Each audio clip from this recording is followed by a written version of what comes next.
અમદાવાદને મળશે બે નવા બ્રિજની ભેટ। ચિમનભાઈ પટેલ બ્રિજ પાસે ટ્રાફિકની સમસ્યાનું નિરાકરણ લાવવા બે બ્રિજ બનાવવામાં આવશે। ટોરેન્ટ પાવરથી સુભાષ બ્રિજ સુધી 1.5 કિલોમીટરનો બ્રિજ તૈયાર કરાશે, જ્યારે પંચવટી 5 રસ્તાથી આંબાવાડી સર્કલ સુધી 776 મીટરનો બ્રિજ બનાવવામાં આવશે।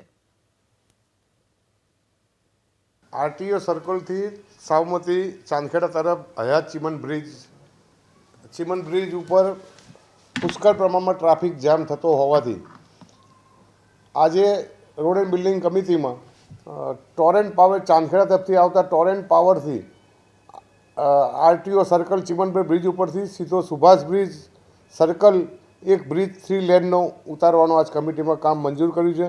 એવો ને એવો બીજો બ્રિજ આપણે પરિમલ 6 રસ્તાઓથી આંબાવાડી સર્કલથી સીએન વિદ્યાલય સર્કલ નું કામ પણ આજે કમિટીમાં મંજૂર કર્યું છે।